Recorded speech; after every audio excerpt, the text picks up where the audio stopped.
Privodi se kraju projekat Novi poslovi za mlade u IKT sektoru koji je vodio Razvojni biznis centar iz Kragujevca, a partner je bio informaciono-komunikacioni klaster Centralne Srbije. Moj gost je upravo iz ovog udruženja, Branimir Džanopoljec. Dobar dan, dobrodošli u Mozaik. Dobar dan, bolje vas našli. Zahvaljujući ovom projektu IKT klastera, odnosno firme koje čine klaster, dobili su pojačanje, nove mlade zaposlene, pa da kažemo koliko ih i kako su se mladi ljudi koji su učestvovali u ovom projektu snašli. Pa mi smo vrlo zadovoljni pošto je cela inicijativa relativno kratka i jeftina. To smo i na konferenciji koju smo juče održali pomenuli i time smo pokazali da je moguće za neki relativno kratak vremenski period sa skromnim sredstvima, zaista skromnim, moguće je napraviti pozitivne rezultate. Mi smo zadovoljni jer od početnih 20 ljudi koji su krenuli na ceo program obuka, praksa i na kraju potencijalno zapošljavanje, 12 njih je uspešno završilo te obuke, odnosno položili su završne testove. To je, znači, samo oni koji su položili završni test mogli su da idu na praksu. Njih 12 su otišli na praksu naše kompanije i već njih 6 su dobili neku vrstu angažmana i ponudu ugovora. Pošto su u različito vreme kandidati polazili na praksu, neki su i dalje na praksi, tako da postoji mogućnost da se taj broj i nešto da se malo poveća. Je li to najperspektivniji praktično sektor trenutno?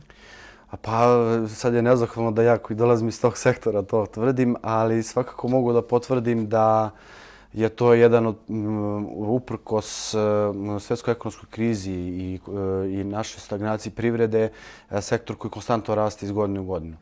Skorije je bila baš zvanična informacija iz vlade i ministarstava, resornih ministarstava, da jednostavno izvoz softvera u prošloj godini je dostigao izvoz poljoprivrede koja je naša tradicionalna grana.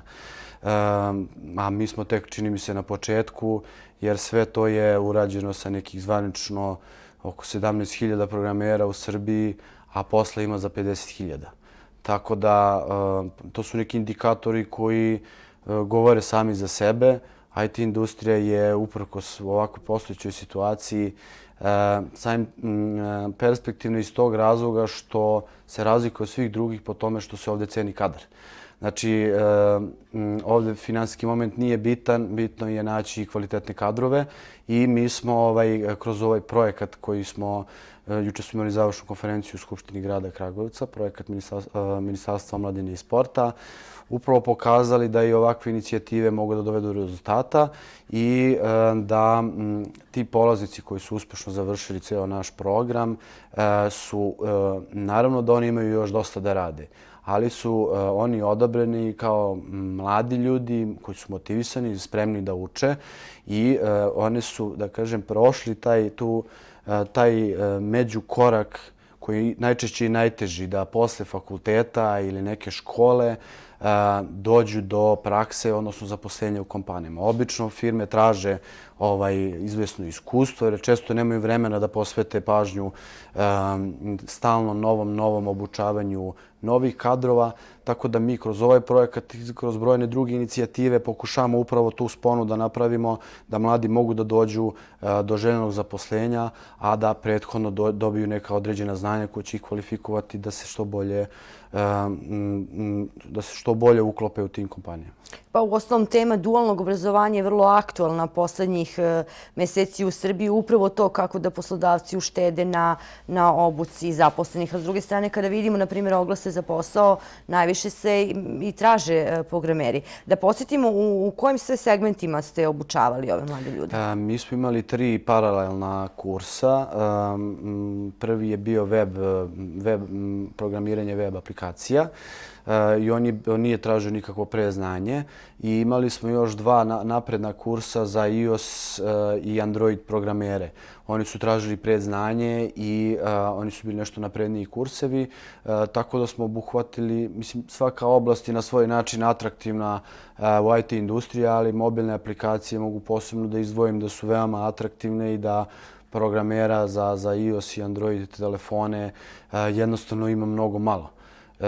i oni su veoma dragoceni ako uspemo da ih isprodukujemo, jer oni se brzo razgrabe, tako da kažem, na tržištu, jer su dosta traženi i dosta su samim tim i plaćeni jer ih ima malo. Imajući u vidu da ste prilično zadovoljni rezultatima projekta, da li ste razmatrali mogućnost za neko njegovo nastavljanje ili nastavak saradnje s partnera koji su učestvovali na ovom projektu? Mi svakako sa Razvojnim biznis centrom, koji je vodeći partner na ovom projektu, imamo odličnu saradnju i pre ovog projekta, a naravno da planiramo da nastavimo ove inicijative. Na jučerašnjoj konferenciji smo upravo, bio je predstavnik Ministarstva omladine i sporta koji nas je uverio da smo na pravom putu i da je ovaj projekat bio baš jedan onako mikro primjer dobre prakse kako treba da se radi i ovaj model je moguće replicirati na ostale industrije. Upravo predstavnik ministarstva nam je rekao da će biti raspisan poziv i ove godine, ali da će postojati jedan gap pošto se ovaj projekat sad završava, poziv će biti raspisan nešto kasnije u toku godine i ali svakako planiramo da gradimo na rezultatima projekta, da gradimo nove projektne aplikacije kako za nacionalne fondove, tako i za EU fondove.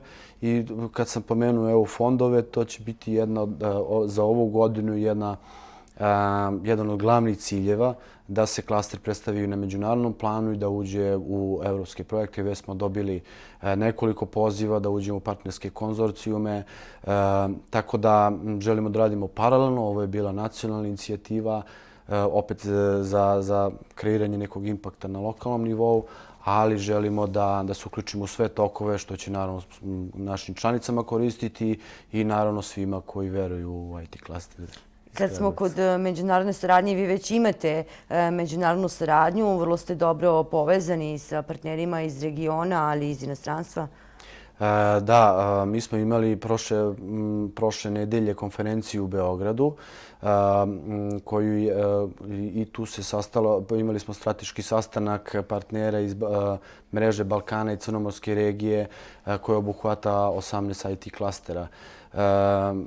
Tu smo dogovarali planove za ovu godinu i uopšte partnerstva, tako da će mreže onako pokretana prošle godine, cele godine, ali ove godine će krenuti punom parom, što znači s jedne strane rad na zajedničkim IT događajima u celom regionu, kreiranju B2B sastanaka za kompanije na bilateralnom nivou između firmi i takođe veliki akcenat na zajedničke inovativne IT projekte.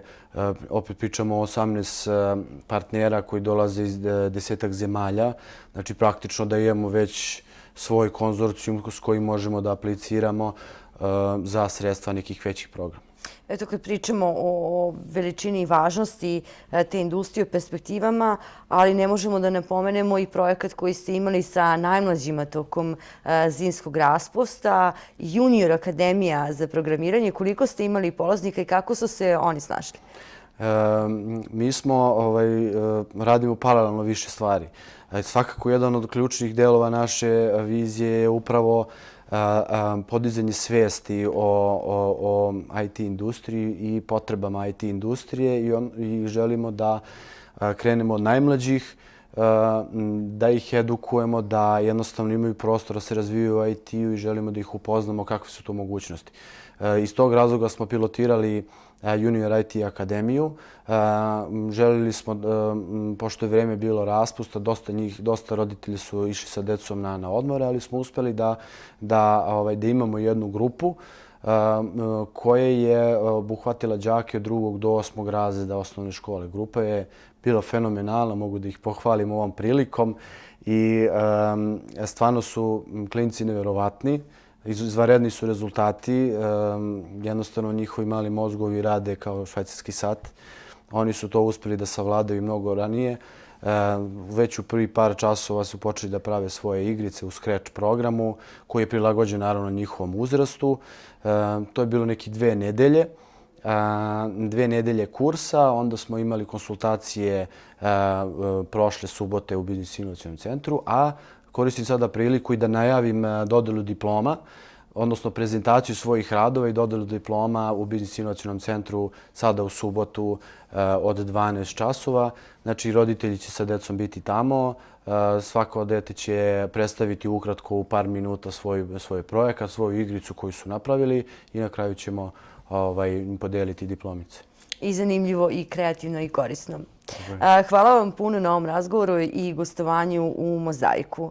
Hvala vama. A mi nastavljamo i dalje pričom o najmlađima i gledanju televizije. Naime, Udruženje novinara Srbije zajedno sa Regulatornim telom za elektronske medije i kancelarijom UNICEF-a organizovalo je u Kragujevcu skup na kom se razgovaralo o primjeni novog sistema označavanja televizijskih programa neprikladnih za decu. Zaključak je da je neophodna sveobuhvatna akcija kako bi se deca zaštitila od neprimerenih sadržaja. Prošlo je skoro godinu dana od donošenja pravilnika o zaštiti prava